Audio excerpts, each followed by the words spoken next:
नमस्कार दोस्तों, quantum mechanics की लेक्चर सीरीज में डॉक्टर अरविंद शर्मा, सह आचार्य भौतिक शास्त्र, राजकीय डूंगर महाविद्यालय बीकानेर, आपका फिर से स्वागत करता हूं।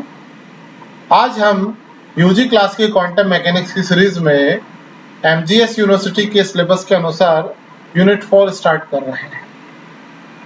जो आपकी यूनिट 4 है वो बाउंड स्टेट प्रॉब्लम्स से रिलेटेड है। Bound state problems, solutions of Schrodinger equation, परिबद्ध अवस्थाएं श्रोडिंगर समीकरण के हल। अर्थात यदि कण बद्ध अवस्था में होता है, बाउंड स्टेट में होता है, उस समय श्रोडिंगर समीकरण का हल किस तरह से किया जाता है, ये प्रॉब्लम्स इस यूनिट में हम पढ़ेंगे और इसको समझेंगे। इसमें सबसे पहले आपकी जो प्रॉब्लम दी गई है वह है एक विमीय अनंत विभव कूप में कण। एक विमीय अनंत विभव कूप में कण, particle in one dimensional infinite potential में। मान लो एक कण की गति एक विमीय विभव कूप में परिबद्ध है। माना कि कण जो है एक विमीय विभव कूप में बाउंड स्टेट में है। विभव कूप को चित्र 1 में दर्शाया गया है। जैसा कि अपन अब तक समझ चुके हैं आप लोग कि जो पोटेंशियल की प्रॉब्लम होती है उसको डायग्राम में समझाया हुआ होता है। ये डायग्राम है एक विमीय अनंत विभव कूप का, जिसमें x दिशा में x स्थिति है और y दिशा में vx vx और x में ये विभव बताया हुआ है। -a से a तक, -a से +a, -a पे बाउंड्री इंफिनिटी है, +a पे बाउंड्री इंफिनिटी है, -a पे अनंत है, +a पे अनंत है और बीच में शून्य है। अर्थात ये जो विभव कूप है वो सिमेट्रिक है। हमने पिछले यूनिट में भी पढ़ा था, परंतु वो एंटी सिमेट्रिक था, जो 0 से a तक था। ये है -a से +a तक और 0 जो है मूल बिंदु जो है बीच में। इसके बाहर -a से कम मान पर अनंत बाउंड्री है, इनफाइनाइट पोटेंशियल है और x ग्रेटर देन a पे भी अनंत है। और x का मान जब -a से +a के बीच में है तब विभव का मान 0 है। अर्थात कण को हम बद्ध अवस्था में, अर्थात यहाँ पर कण है, इस स्थिति में यहाँ कण जो है वो गति कर रहा है बद्ध अवस्था में, बाउंड स्टेट में। विभव पे जो कंडीशन है वो क्या होगी, Vx बराबर 0 जब -a से +a के बीच में x का मान, और Vx का मान अनंत है जब x का मैग्नीट्यूड ग्रेटर देन a है। अर्थात -a से छोटा है और +a से बड़ा है। उन दोनों ही स्थितियों में Vx का मान अनंत है। विभव कूप की चौड़ाई कितनी है, विभव कूप की चौड़ाई 2a के बराबर। x अक्ष के मूल बिंदु का चयन विभव कूप के मध्य में किया गया है, जिससे यह विभव कूप मूल बिंदु x बराबर 0 के सापेक्ष सममित हो जाता है। x बराबर 0 के सापेक्ष सिमेट्रिक सममित हो गया, -a इधर +a इधर, अर्थात a इधर और a इधर मैग्नीट्यूड फॉर्म में परिमाण के रूप में। Vx बराबर v - x, अर्थात यदि x को हम -x से रिप्लेस कर दें तो v का मान समान है, तो इसलिए इसे कहा जाता है सिमेट्रिक सममित विभव कूप। अब क्योंकि कण की स्थितिज ऊर्जा x बराबर ±a पर अनंत है, अतः विभव कूप के बाहर कण के होने की प्रायिकता 0 होती है तथा कण की परिबद्ध अवस्था में ऊर्जा आइगन मान और ऊर्जा आइगन फलन ज्ञात करने के लिए श्रोडिंगर समीकरण को केवल विभव कूप के अंदर के लिए हल करना है। श्रोडिंगर समीकरण जो है वो सिर्फ अंदर ही लिखी जा सकती है, क्योंकि जहां कण है वहीं तरंग फलन होगा और वहीं श्रोडिंगर समीकरण अपन लिख सकते हैं। अन्यथा जहां कण विद्यमान नहीं है वहां श्रोडिंगर समीकरण पॉसिबल नहीं होगी। यहाँ ये बताया गया, जैसे मैंने बताया कि पिछली यूनिट में हमने पढ़ा था, पिछले अध्याय में हमने एक विमीय बॉक्स में कण की समस्या पर विचार करते समय हमने अनंत विभव कूप की कल्पना की थी, परंतु वहां हमने लिया था 0 से a। x का मान क्या था? 0 से a के बीच में था, अर्थात vx 0 था जब x लेस देन 0 था, और x ग्रेटर देन a के लिए vx अनंत लिया गया था।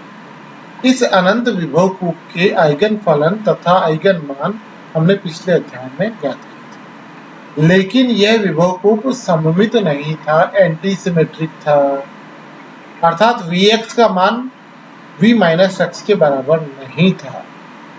इस अध्याय में हम ऐसे अनंत विभव कूप पर विचार करेंगे जो सममित है, जो क्या है? सिमेट्रिक है, अर्थात जिसके लिए vx बराबर v माइनस x है। इस प्रकार के विभव कूप से परिबद्ध अवस्था के लिए कई महत्वपूर्ण निष्कर्ष यहाँ ज्ञात करेंगे, जो कि पिछले अध्याय में संभव नहीं थे। तो इस चीज को आप जरूर ध्यान रखें कि ये जो प्रॉब्लम हम कर रहे हैं वो सममित विभव क्षेत्र के लिए कर रहे हैं। अब हमें ऊर्जा आइगन फलन ज्ञात करने हैं। ऊर्जा आइगन फलन हम किस प्रकार से ज्ञात कर सकते हैं उसे अब यहाँ देखते हैं। मैग्नीट्यूड ऑफ x का परिमाण a से कम के लिए श्रोडिंगर समीकरण, अर्थात क्षेत्र एक जो विभव कूप के अंदर है, minus h bar square upon 2m d2 psi upon dx2 equal to b psi. Rearrange कर लीजिए इक्वेशन को, d2 psi upon dx2 plus k square psi बराबर 0, जहां k स्क्वायर किसकी जगह लिखा अपन ने? k स्क्वायर लिखा है k बराबर √2m upon h bar square, जैसा कि अपन हमेशा करते हैं। ये समीकरण सरल आवर्त गति की तरह हो गई। इसका व्यापक हल साई x बराबर a sine kx plus b cos kx लिख सकते हैं। क्योंकि प्लस में हम एक्सपोनेंशियल में आयोटा भी ले सकते हैं और साइन कोसाइन फॉर्म में भी उसे कर सकते हैं। तो यहाँ लिया गया है साई x बराबर a sine kx plus b cos kx। तरंग फलन साई x पर परिसीमा सतह सातत्य प्रतिबंध लगाकर नियतांकों a और b की गणना की जाती है। क्योंकि विभव कूप के बाहर साई x बराबर 0 है तथा साई x सतत होना चाहिए, अतः विभव कूप की दीवारों पर भी साई x बराबर 0 होना चाहिए। साई x बराबर 0 है, x बराबर प्लस माइनस 1।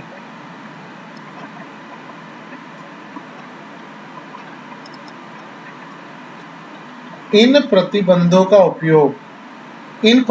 का उपयोग समीकरण 3 में करना। इनका अगर 3 में अगर हम कर लेते हैं, यहाँ पर x बराबर माइनस a रख दो यहाँ, और x बराबर प्लस a रख दो, तो आप इजीली यहाँ पर आपके पास में दो समीकरण आ जाएंगे।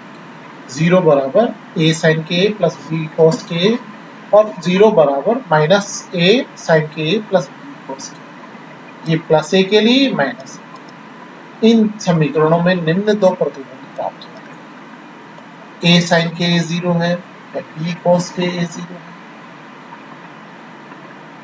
उपरोक्त समीकरणों में हम एक साथ a और b दोनों के मान को शून्य नहीं कर सकते। मान लीजिए हमने a को भी शून्य कर दिया, b को भी शून्य कर दिया, दोनों एक साथ मान लेने पर साई x 0 आएगा। अगर a और b दोनों 0 ले लेंगे तो साई x 0 हो जाएगा, जिसका अर्थ होगा कि विभव कूप कण में है ही नहीं, जबकि प्रारंभ में हमने कण को विभव कूप में परिबद्ध माना है, अर्थात साई x बराबर 0 मान्य हल नहीं है, फिजिकली एक्सेप्टेबल सॉल्यूशन नहीं है, भौतिकीय रूप से स्वीकार्य हल नहीं होता है।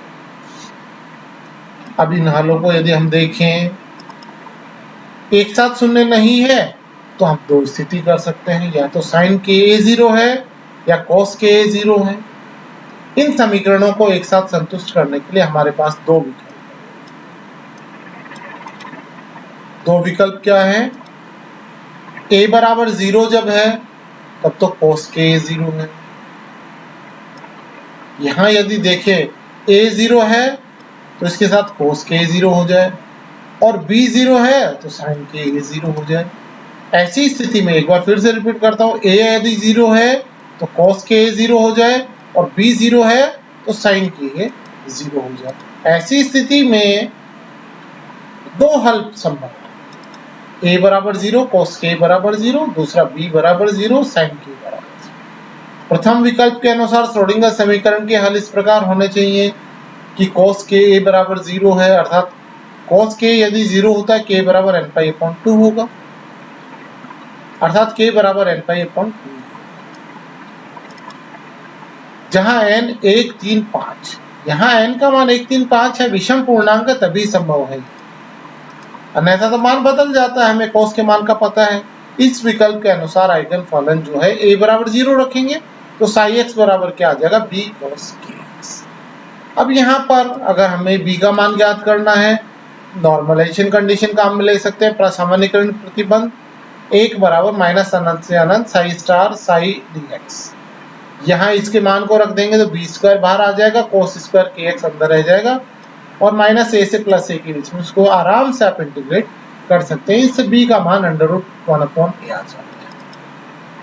तो साई x का मान हो गया under root 1 upon a cos n pi x upon 2, परंतु n का मान विषम पूर्णांक है। द्वितीय विकल्प यदि देखें तो उसके अनुसार समीकरण में sin k 0 होना चाहिए। sin k 0 कब होता है, जब k बराबर n डैश पाई होता है और n डैश का मान 1 से 3 1 2 3 4 कोई भी मल्टीपल हो सकता है।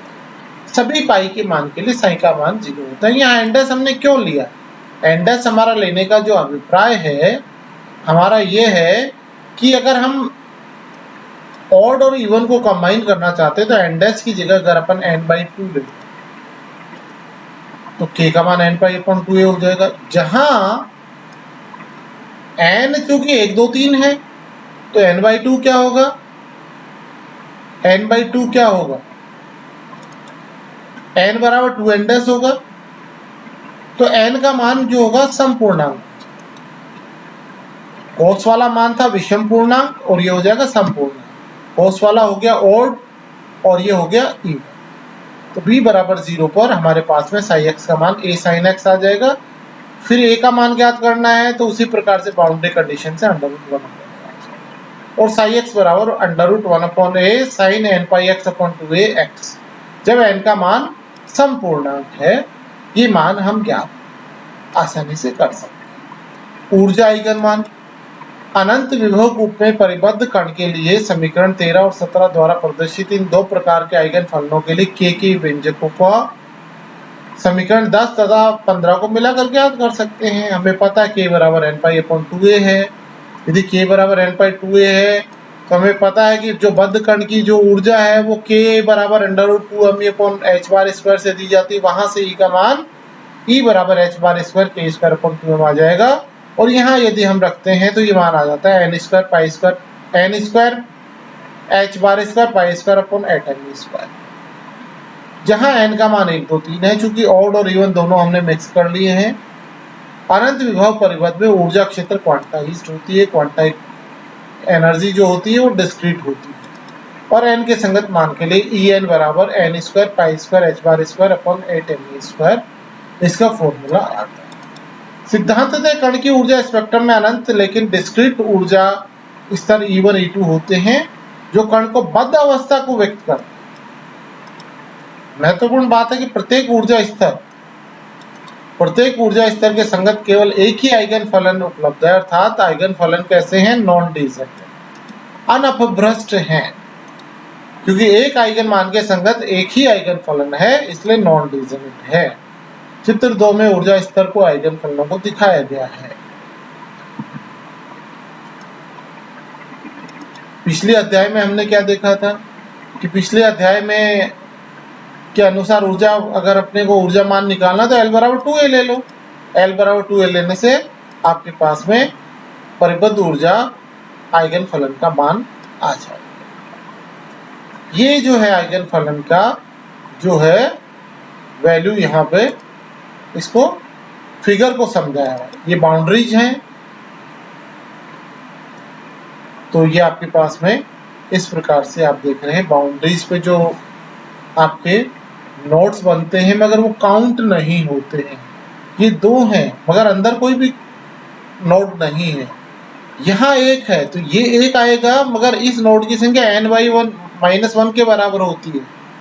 यहाँ महत्वपूर्ण बिंदु है, बाउंड्रीज पे नोड्स बनते हैं मगर उनको नोड्स की संख्या में नहीं गिना जाता है और प्रत्येक लेवल के लिए जैसे n बराबर 1 है तो नोड की संख्या 0 है, क्योंकि कोई नोड नहीं है, और n बराबर 2 के लिए यहाँ पे नोड जो है 1 है, तो n-1 संख्या होती है नोड के मान की। इस प्रकार से आप ये देख सकते हैं, एक लूप बन रहा है, फिर भी पॉजिटिव नेगेटिव लूप बन रहा है, 1 2 3 4 करके अपन देख सकते हैं। इस प्रकार से लूप पहला जो है कोस है, दूसरा साइन है, तीसरा फिर कोस है, फिर चौथा साइन है। और एनर्जी वैल्यूज को देखें, पहले में अगर E1 मान लेते हैं, फिर 4 E1, 9 E1 और 16 E1, इस प्रकार से आइगन वैल्यू के मान को भी यहाँ पे समझाया। कूब के अंदर n-1 निष्पन्द बनते हैं, जिसे मैंने आपको एक्सप्लेन किया। जो बाउंड्रीज पे निष्पन्द बन रहे हैं उन्हें संख्या में नहीं गिना जाता है, इसलिए ये मान आता है n-1। भिन्न भिन्न ऊर्जाओं En, Em के संगत आइगन फलन पारस्परिक लैम्बिक होते हैं। यदि हम देखें integral -a to a sin star x sin x dx बराबर 0, जब n का मान m के बराबर नहीं है, उस स्थिति में ये 0 के बराबर आता है। दो प्रकार के आइगन फलन हमने प्राप्त किए, sin nx बराबर √1/a cos n pi x upon 2a जब n का मान 1 3 5 है, और sin nx बराबर √1/a sin n pi x upon 2a जब n का मान 2 4 6 है। इवन आपके पास में ऑड नंबर है, ये इवन नंबर है, परंतु यहाँ पर अपन देखेंगे फंक्शन इवन कौन सा है। कॉस वाला फंक्शन जो है, फंक्शन इवन किसे कहेंगे, जब साइन x बराबर साइन -x, इस तरह के फलन को सम फलन कहते हैं। अगर हम कोस में -x रखते हैं तो कोई फर्क नहीं पड़ता, साइन उल्टा हो जाता है, अर्थात कोस वाली टर्म जो है इवन फंक्शन हो गई और साइन वाली टर्म जो है ऑड फंक्शन हो जाती है। तो इस प्रकार से हम ये देख सकते हैं कि आपके पास में जो है